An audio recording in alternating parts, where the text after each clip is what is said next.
আসসালামু আলাইকুম viewers, Niels job স্টাডিতে আপনাদেরকে স্বাগতম। এই ভিডিওতে আমরা ইংরেজি বিষয়ে কিছু প্রশ্ন নিয়ে আলোচনা করব। চলুন শুরু করা যাক। আমাদের প্রথম প্রশ্নটি হচ্ছে, এনসাইক্লোপিডিয়া শব্দটি ইংরেজিতে বানান করো এবং এর অর্থ বলো। তো এখানে এনসাইক্লোপিডিয়া শব্দটি ইংরেজিতে বানান করলে হবে ENCYCLOPAEDIA, এনসাইক্লোপিডিয়া। এখানে এর জায়গায় যদি এটা কেটে দিয়ে আমরা বাকি অংশটা রাখি, অর্থাৎ PEDIA লিখি, তবুও কিন্তু এই বানানটা সঠিক হবে। অর্থাৎ অক্সফোর্ড ডিকশনারি অনুযায়ী দুটো বানানই সঠিক, কিন্তু PAEDIA এটি দিয়ে যে বানানটি আছে, এই বানানটা হচ্ছে সবচেয়ে বেশি ব্যবহৃত হয়। তাহলে এনসাইক্লোপিডিয়া বানানটা আমরা শিখলাম। এখন হচ্ছে, এটা কিন্তু পরীক্ষায় এসেছিল যে বানানটা, তো আমরা এখন এনসাইক্লোপিডিয়ার অর্থটাও দেখে নেব। এনসাইক্লোপিডিয়ার অর্থ হচ্ছে বিশ্বকোষ, অর্থাৎ কোনো একটা বিষয়ের তথ্য ভান্ডারকেই বিশ্বকোষ বলা হয়। তো এখন এনসাইক্লোপিডিয়ার মতোই আরেকটা বহুল ব্যবহৃত শব্দ হচ্ছে উইকিপিডিয়া। আমরা এই শব্দটা চিনি। তো এটার ইংরেজি বানান হচ্ছে বলতে হবে এবং অর্থ বলতে হবে। এটা আমাদের ভবিষ্যতে কাজে লাগতে পারে।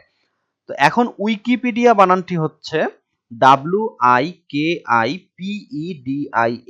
উইকিপিডিয়া। এই বানানটা কিন্তু সামনে পরীক্ষায় আসার সম্ভাবনা রয়েছে। তো এর অর্থ কিন্তু বিশ্বকোষ। এখন এনসাইক্লোপিডিয়া অর্থ বিশ্বকোষ, উইকিপিডিয়া অর্থ বিশ্বকোষ, তাহলে এই দুইটার মধ্যে পার্থক্য কি? এটাই হচ্ছে আমাদের প্রশ্ন। এখন আমরা উত্তরে চলে যাই। প্রথমে উইকিপিডিয়ার বিষয়টা বলি। উইকিপিডিয়া হচ্ছে একটা অনলাইন ভিত্তিক তথ্য ভান্ডার, যেখানে যে কেউ প্রবেশ করতে পারে ও তথ্য প্রদানে অবদান রাখতে পারে।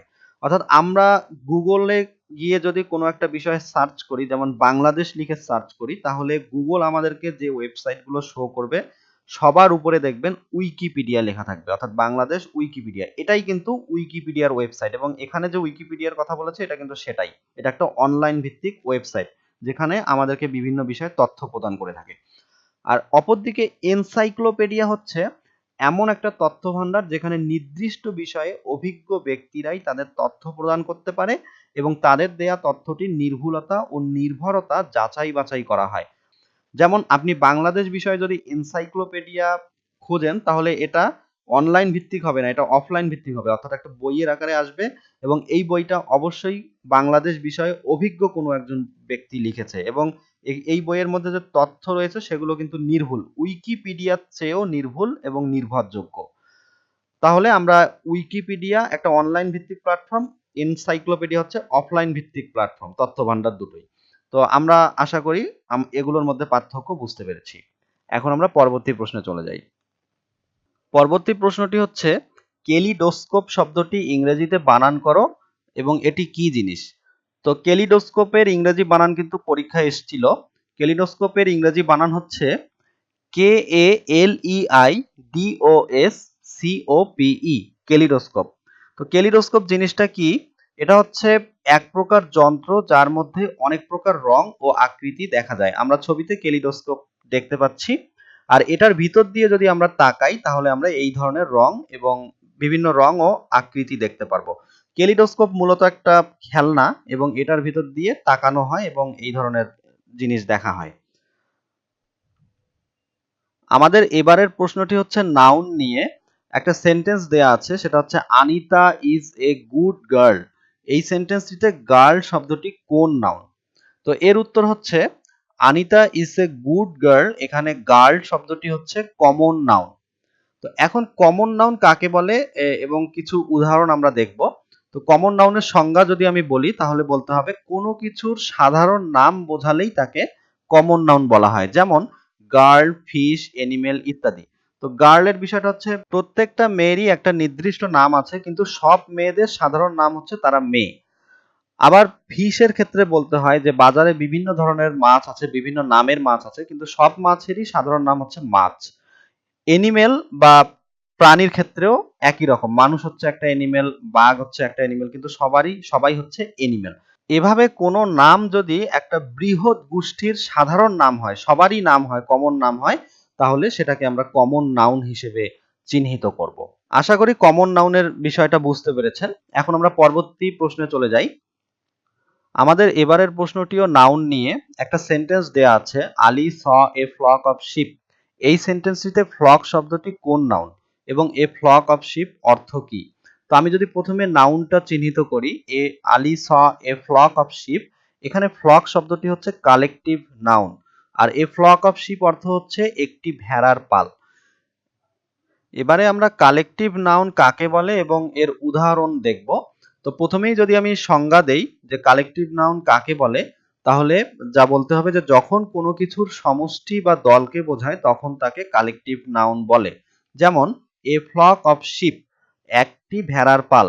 তো যদি এখানে শুধু শিপ বলতাম তাহলে কিন্তু এটা কমন নাউন হতো, কারণ পৃথিবীর সব ভেড়ার সাধারণ নামই হচ্ছে ভেড়া। কিন্তু যখনই এ ফ্লক অফ শিপ বলবো তখন কিন্তু কিছু নির্দিষ্ট ভেড়াকে বোঝাচ্ছে যারা দলগতভাবে বা সমষ্টিগতভাবে অবস্থান করছে। অনুরূপভাবে এ বাঞ্চ অফ গ্রেপস, অর্থাৎ এক আটি আঙ্গুর। এখানে যদি শুধু গ্রেপস বলতাম তাহলে কিন্তু এটা কমন নাউন হতো, কারণ আহ, আহ, পৃথিবীর সব আঙ্গুরের সাধারণ নাম আঙ্গুর। কিন্তু যখনই এ বাঞ্চ অফ গ্রেপস বলেছি তাহলে একটা নির্দিষ্ট কিছু আঙ্গুরকে বোঝাচ্ছে যেগুলো গুচ্ছ আকারে অবস্থান করছে। তাহলে কালেকটিভ নাউনের সঙ্গে কমন নাউনের পার্থক্যটা কি? যে কমন নাউন হচ্ছে সেটাই যেটা হচ্ছে সার্বজনীন, অর্থাৎ পৃথিবীর সবার জন্য সাধারণ নাম। আর কালেকটিভ নাউন হচ্ছে দলগতভাবে নাম, অর্থাৎ এমন একটা গোষ্ঠীকে বোঝাবে যারা দলগতভাবে বা সমষ্টিগতভাবে অবস্থান করবে। এভাবে কোনো নাম কি সার্বজনীন, অর্থাৎ কোন গোটাল পৃথিবীর জন্য একই, না একটা নির্দিষ্ট দলের জন্য বা গোষ্ঠীর জন্য? এভাবে একটা নামকে আইডেন্টিফাই করে আমরা সেটির নাউনকে চিহ্নিত করতে পারি। আশা করি আপনারা বিষয়টা বুঝতে পেরেছেন। এখন আমরা পরবর্তী প্রশ্নে চলে যাই। এবারের প্রশ্নে আমি প্রথমে ৪টা সেন্টেন্স বলবো। প্রথম সেন্টেন্সটা হচ্ছে television is a wonderful invention.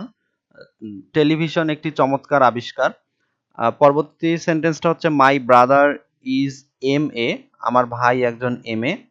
তারপর হচ্ছে he speaks English like English, মানে সে ইংরেজি ভাষা ইংলিশদের মতো করেই বলে।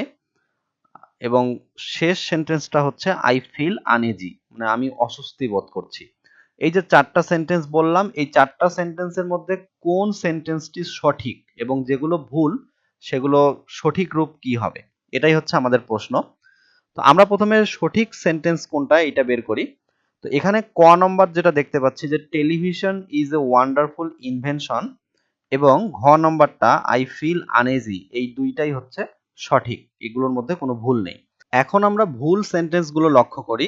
আমরা খ নম্বর সেন্টেন্সটি দেখি, my brother is M A. তো এই সেন্টেন্সটার সঠিক রূপ হবে my brother is an M A. আমরা জানি সম্মানজনক ডিগ্রি বা উপাধির আগে একটা আর্টিকেল বসাতে হয়, যেহেতু এম এ একটা সম্মানজনক ডিগ্রি, তাই এটার আগে আর্টিকেল অ্যান বসেছে।